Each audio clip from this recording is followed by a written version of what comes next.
as soon as it's all over, we want to put on our robe. I love that. I love that. To my good friend, Reverend Lover, known for some time now, and to my other good friend, President Clemons, President of the T.D. Peters Lay Organization. I've known her for some time now, a little bit closer than, a lot closer than, but we come to be pretty good friends over the years. And to the T.D. Peters Lay Organization, other visiting lay organizations that are here, the officers and the members of St. Paul, the home church of Rosa Parks, the home church of Lamar Higgins, the home church of T.D. Peters, and I can go on, just name, but don't let me start calling too many names now. And to its officers here and all visitors here today. And I want to acknowledge and say thank you to Jalen's mom for letting him come, Sam's mom for letting him come, and Keith's mom for letting him come follow me. I thought I brought them for a reason, but I could have left them at home now. I was going to tell them that once, I'm not going to be up here but about 10 minutes. I was going to tell Keith to smile when I got to about 5 minutes, and I was going to ask Sam to just give me when I got to about 8, and when I got over 10, I wanted to hear Jalen say, like that. But I see I looked at, we got a clock back here, so y'all say it right now. Y'all say it right now.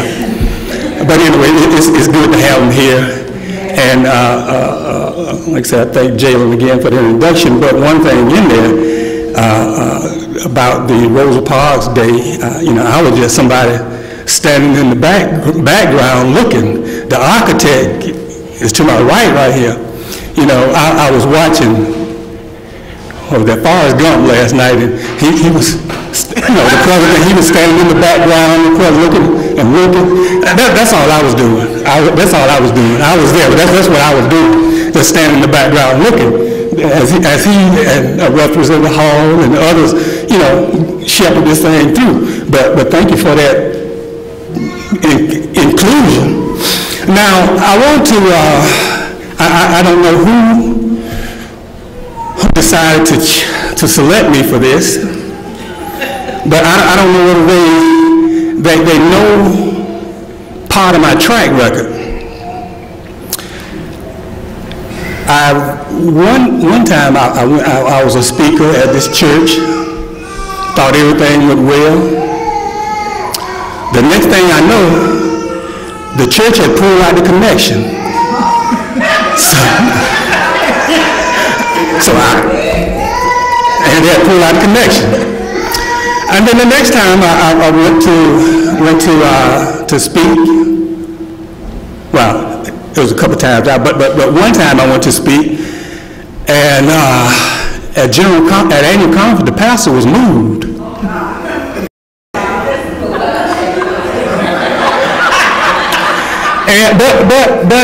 But it gets better, from the whole church pulling out to the pastor being promoted. It gets better. Then the next time, I'll never forget this time. They say I'm a bulldog. Yes, I'm a bulldog through and through. At this time I hadn't missed. I think this was like 2005 or 6. I had not missed a Magic City Classic since 1971, and I was heading there. And my truck broke down. And the next day I was supposed to speak at a church, I won't say where, but I had to borrow a vehicle to get there. But then the next thing I know, this pastor had been promoted promoted or demoted, whichever you want to see, to presiding elder. So I don't know which one you call it. But general officer lover, I say it gets better. Presiding elder to general officer lover.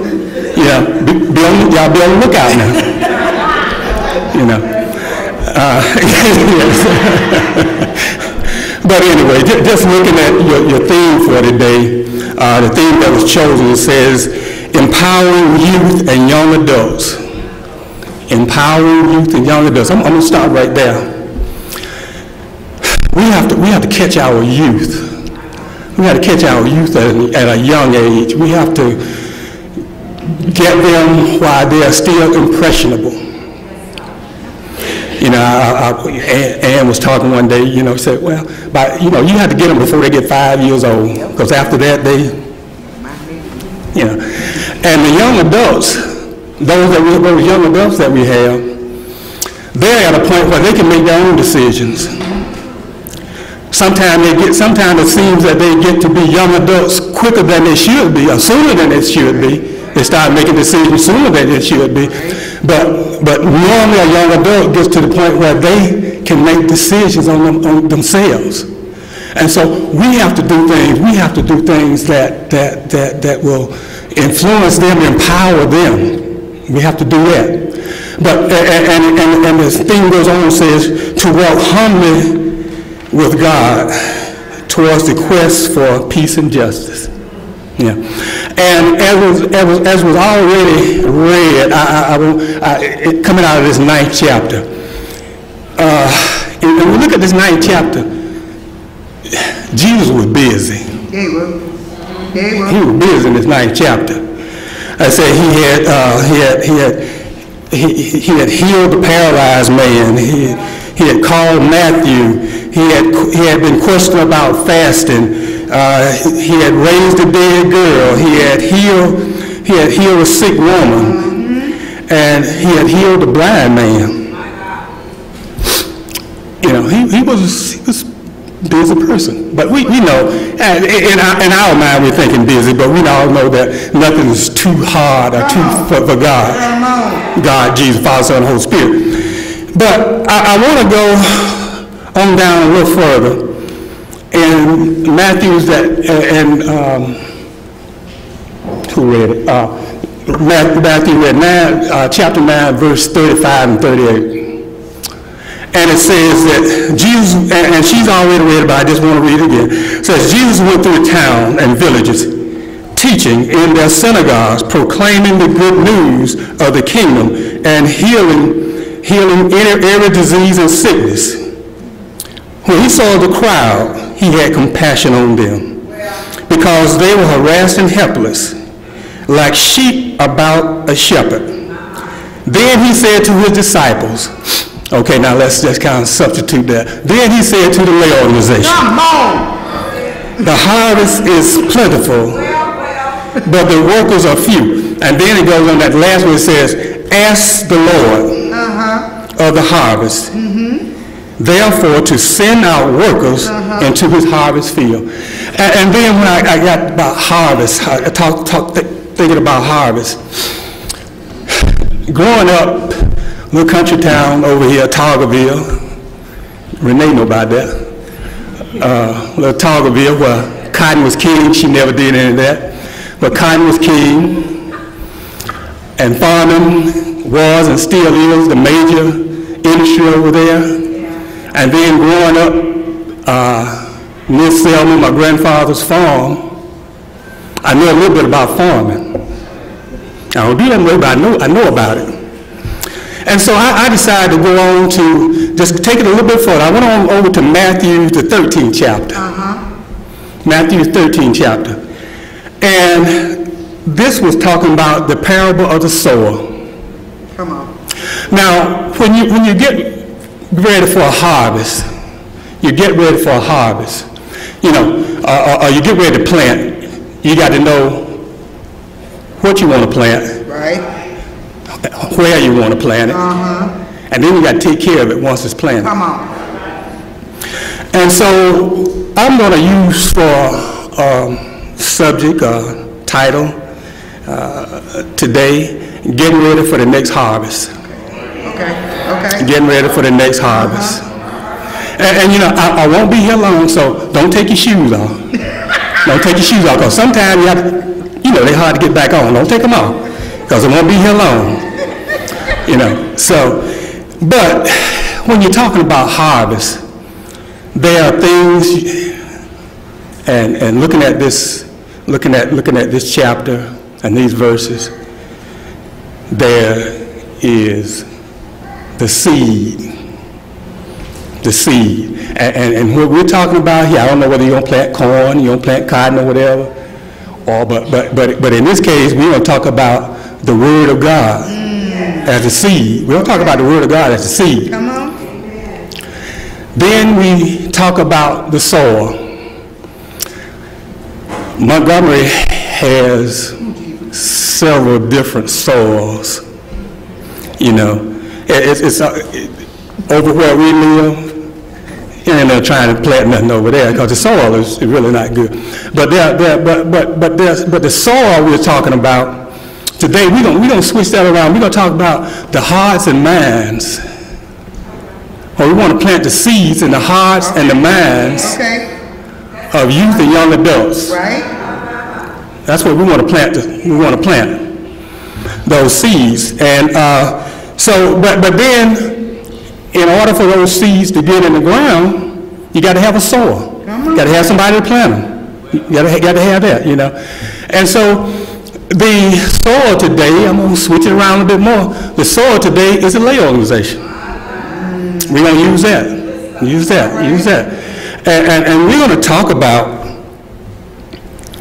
start talking about the sower, the lay organization. And when we look in our discipline, it says the lay organization, the purpose of the lay organization is to organize and train the laypersons of the A.M.E. Church so that each member may utilize to the maximum the abilities and skills granted by God in assisting with the improvement and extension of God's kingdom and creating happiness, peace, and harmony among its members. Right. We who proclaim the gospel today, we can be considered as sowers. So now, the next part of this harvest, getting ready for this harvest, is the seed. You got to pick out the right seeds. And what we're talking about here is the Word of God. Okay, then you say, well, do I go down to the seed and feed and buy these seeds? No. Our word is found in the Bible. Right. And if you look at the acronym Bible, it just stands for B, basic, I, instructions, B, before, L, leaving, E, earth. Basic instruction before leaving earth. That's what's contained in this book. And that's where we're going to find the seeds that we are to plant. We're going to find those seeds that we're going to plant in the Bible, you know. And so we're moving on. We get to soil. We got all kinds of soil, and it talks about the different. It talks about 4 different types of soil that we running through, and it says as it's talking about the soil now. This is lay organization. As he was scattering the seed, some fell along the path. Some fell along the path. And you know, and the thing about it, when back then when they were planting, they did what we used to call in the country broadcast planting. Well, you just get the seeds and you just scatter them out. Just walk up the road and just scatter them out. And so often, I know somebody looking around, what are you talking about? But there are some areas where we look at, and when we talk about the path, and y'all, everybody, I don't know, if you live in the country, you know a path, when you know, it's a little trail, everybody walk it. And sometimes we living in the country, you say, well, I'm going to go peacefully home with somebody. So we'd walk up this little path back and forth every day until that got packed it down. You know, it got packed down. And that's what he mean by the path, you know, sowing them in the path. This soil was packed down. It was packed down. And so when you throw the seed out there, then nothing. It's going to lay there. It's going to lay there. Rain may wash it off. Birds may come and pick it up. And when we're talking about today, we're talking about the path, people that we try to sow our seeds on and our seeds fall on the path. These are people that have been, you know, hurt. Come on. These are people that all kind of tribulations and stuff that come in their life. Jesus, you know, the devil has come there, and the devil has just worn down, you know, till when they hear the word, you know, like I said, sometimes they don't want to hear it then. They don't want to hear it then. When you talk to them, these are people that have been beaten down by this world. People that have been beaten down by this world. And that's the path. And sometimes when people get into that type of situation, they get in that type of situation, it's hard for them to receive something. It's hard for that seed you try to plant to take root and grow. It's hard sometimes. Now, the second type of soil we're talking about was the rocky soil. Sometimes if we don't prepare the land properly, you know, we take it out there and, you know, the rocks are there and just a little bit of soil is on there. Just a little bit on there, just a little bit of soil there. And this is a situation where the seed will come up right quick, you know, but the roots is going to be shallow. The roots are going to be shallow. Right. And when the sun comes out, and they're going to lean over. Because they don't have a firm root in the earth, in the earth. So they're going to fall over. Now, and when we're talking about people that are on rocky soil, these are people that they easily convert, you know. Pastor get through preaching, only go to church, here they come. Okay. And then when a little adversity come into the lives, a little adversity come in there, you know, then these are the ones who are you're not gonna see them anymore. Come on. You know, like it's like sometimes you say they walk in the front door and go out the back door, but if they are not, you know, if they are conscious, if they are not truly rooted, and they can't be truly rooted if these rocks, you know, these things will take away from them. You know, it will cause them to turn around. It will cause them to look back or whatever. Right. You know, like I said, there are so many things that you know, I could think of the reasons, and you can tell reasons of why, you know.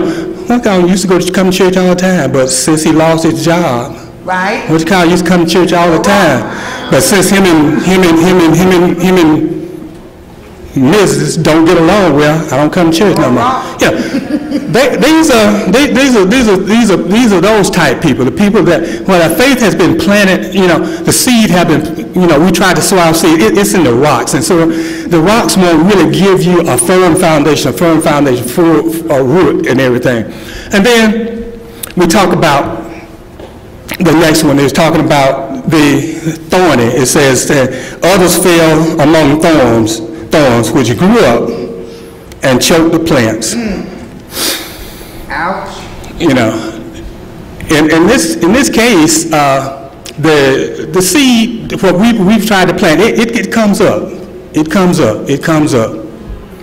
But you know, some of y'all, I know most of y'all don't know, but if you don't pull these weeds out, that sometimes these weeds will come and overtake it and choke it out, you know. You know, long time ago, we used to call that chopping cotton.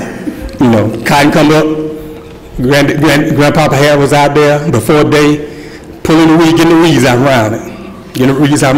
And so these are those type people, and that they think, you know, other things get in their mind, get in their spirits that, okay, now if I can, you know, they say they're deceived by riches and gains. They're deceived by riches and gains. They think, you know, because I have $500,000 house. Money, come on. 3-car garage. You know, I got more than 2 nickels to rub together. And they think, you know, that they're riches. They made it. They've overcome. They made it. They think they made it. They think they made it. You know, and so the ones that, okay, I pull myself up by my bootstraps.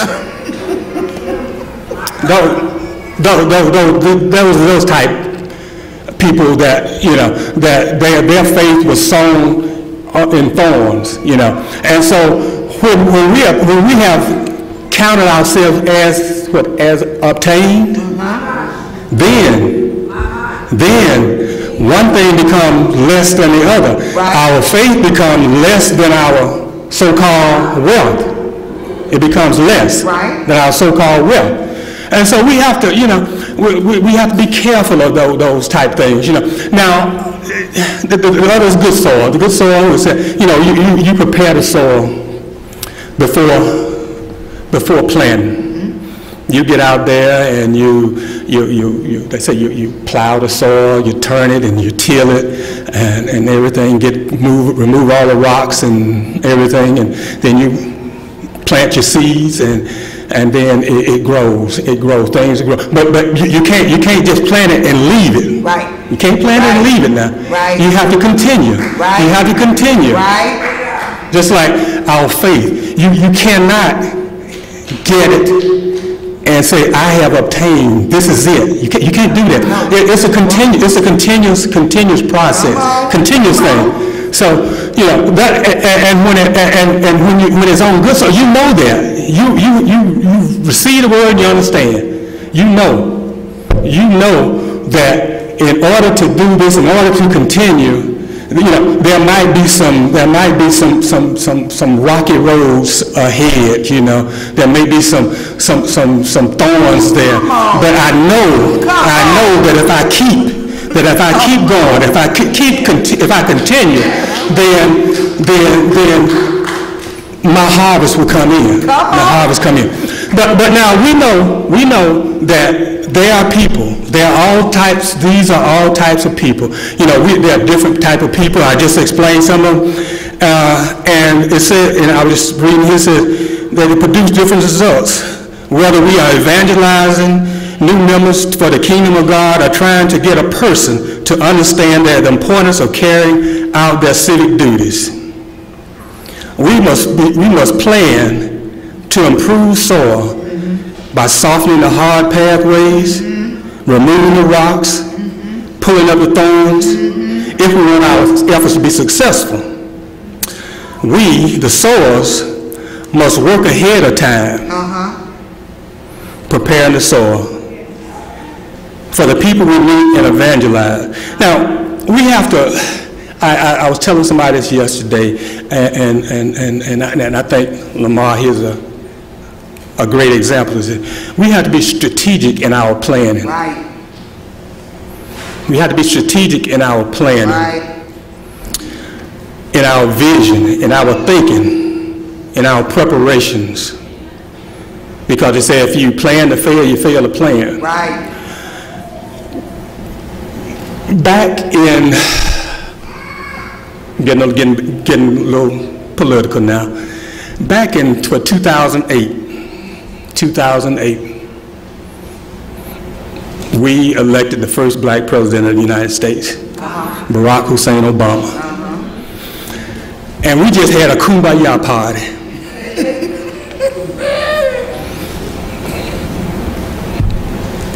Everything is great. Everything is good. But the other side was planning. They were thinking. You know, they were thinking long-range strategy. You know, you heard of this, the Tea Party, and other groups like that. They were there thinking. They were planning. They were planning for what is to come. They were saying, if this happened, we're going to do this. If that happened, we're going to do that. You know, and that's the type of thinking that we have to get ourselves in. We can't just be tactical thinkers. We can't just be reactionary thinkers. Oh, yeah. We have to teach. We have to encourage our youth and young adults on how to be critical thinkers. Say, if this happens, that's going to happen. If that doesn't happen, this will happen. We got to be ahead of the game. We got to stay ahead of the game when we're doing it. We got to stay ahead of it.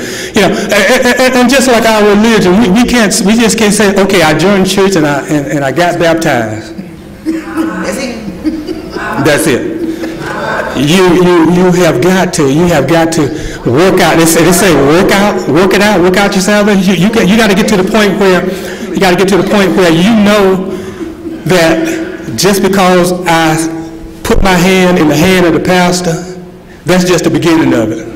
That's just the beginning of it. We have to continue to grow, continue in our thinking, in our ways of thinking, in our ways of getting others to come in to our Zion, you know.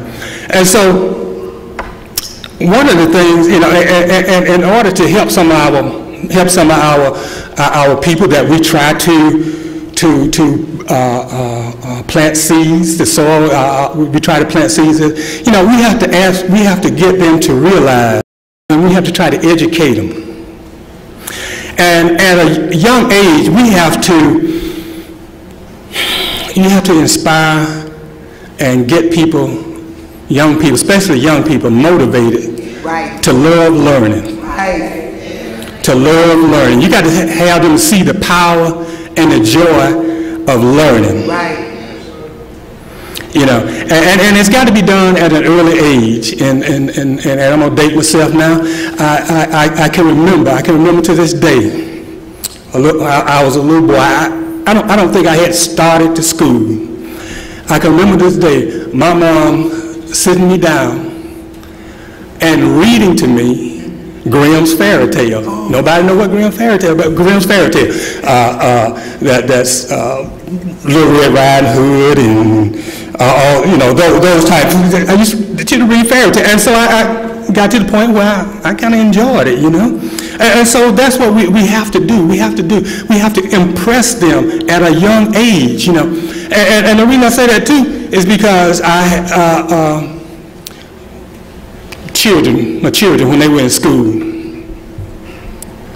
and I tell everybody now that have young children to grow up with them, go to school with them, learn what they learn, because I was like, had been to college, got 2 or 3 certificates, and then by the time my children got to the 9th grade, I really couldn't help them anymore, because they had outgrew me in the 9th grade, you know. And so and the only thing I could do when they got in the 11th grade, the only thing I could do was fill out an application to college for them while they did their homework, you know. That's the only thing I could do. But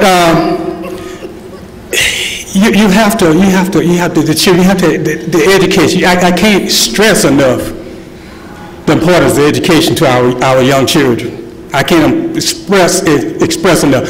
And I know I applaud St. Paul for this year for having the after-school program here. It's so important to them.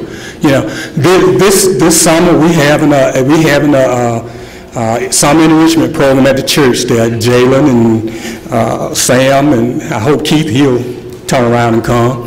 But you know, education is a lifetime thing. And we got to impress upon them that.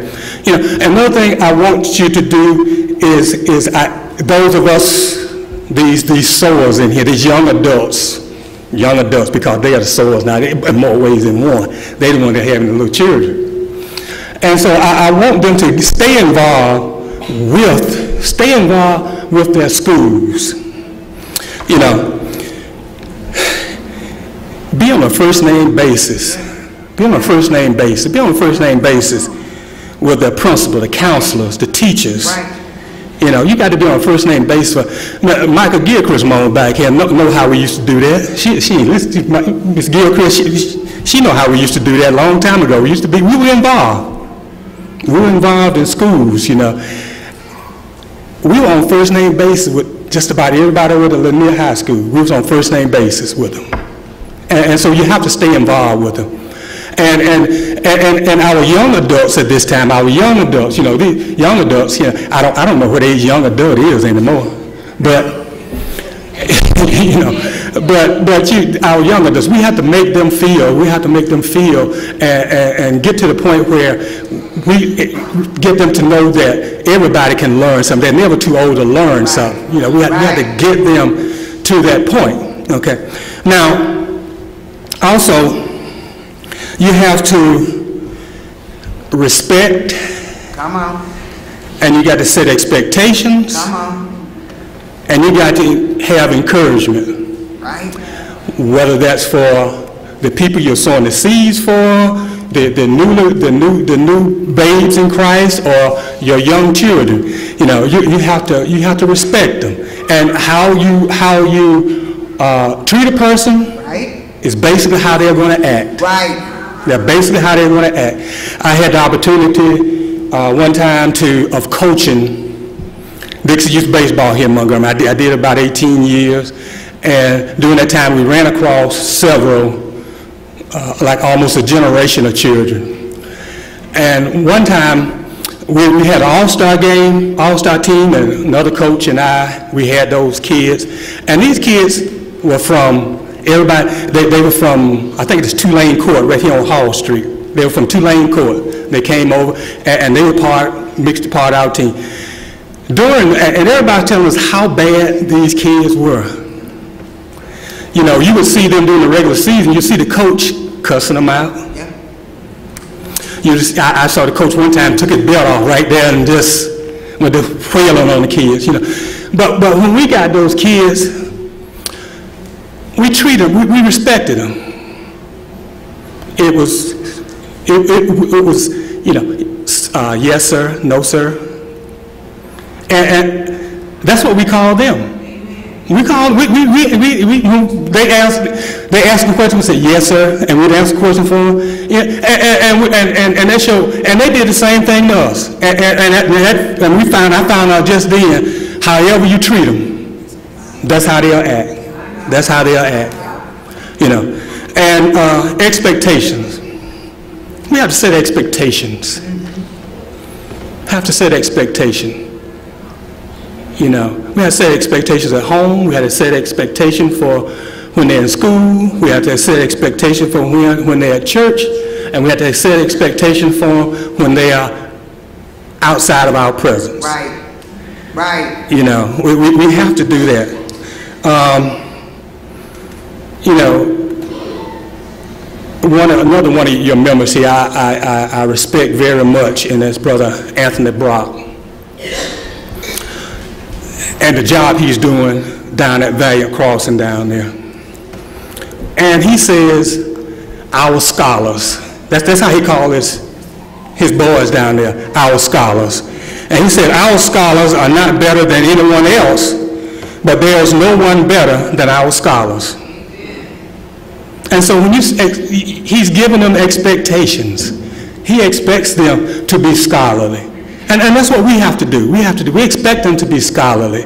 And so, you know, I can't say enough about that. But then encouragement. We all know we are all different. We're all different. Right. We're all different. And and the expectations that we've set for them, sometimes they may fall short, which we have all done. Come on. We have all done. We've all fallen short. And so when they fall short, then we have to step in and give them encouragement to pick it up and start again. Come on. We have to do that. We have to pick them up to start again. You know, and because we know that we are not all the same. And so, you know, there's another thing that Brother Brock he uses. If y'all ever go down in his boys will say, who got your back? I got your back. That's their chant. Who got your back? I got your back. And we got to let them know that even though they may come up with a short, we still got their back. We still can. Right. We still love them, and we still got their back. You know. And so this is, like I said, this is basically speaking to us lay persons. It's basically speaking to us that sometimes, you know, we have to get out our comfort zones. We have to get out our comfort zone sometimes. And I always say, I don't know where I heard it. I say, sometimes you have to put yourself in the way of knowledge. Right. Sometimes you have to put yourself in the way of knowledge. Sometimes you have to get out there and just let knowledge run over you. Maybe they'll leave a track on you or something. You have to get out there and do that. And what I'm saying is getting out of your comfort zone. Getting out of your comfort zone. And how can you do this? These are not the only ways, but, you know, go to a district conference. Right. Go to an annual conference. Sometimes go to a connectional meeting, 10 PTA meeting, board of education, city council, county commission, join civic organizations, political organization, neighborhood association. You got to get out of that comfort zone. You can't just, you know, go to work, come home, go to work, come home. You get kind of bored like that. And because, and the reason I say that, because too often in life, when we're out, when we only try to spread our seeds or plant our seeds in familiar surroundings. We try to plant our seeds in familiar surroundings where we think we got a better chance of it succeeding. Right. But you have to get out of that comfort zone. Yeah. You know, so you know, and some of these things that we do, it may require a little sacrifice. Right. It may require a little sacrifice. It may require a little time. And it might sometimes require a little money. Come on. But as we are doing this, as we all doing this, I'm closing, Jalen. I'll tell y'all this one before I do close. You know, when y'all greeting the people, you know, y'all doing your greeting the visitors and whatever, the three of them was standing up here, and when I walked back up here, they said, we having fun. They said, is this going to last a long time? You know. I said, not if I can help it. but I just thought, I said, put that in. But that's what they were saying up there talking about. We having fun. I hope it lasts a long time. You know. But in all of this, when all of this going out and planting the seeds and nurturing and cultivating them, and then the harvest come in. Right. We just have to remember. I want you to remember this. That it says it's not important who does the planting. Yes. It's not important who does the watering. Come on. What is important is that God makes the seeds grow. Right. In other words, that God gets the glory. Yes. Yes. And so I just want to thank you for your time.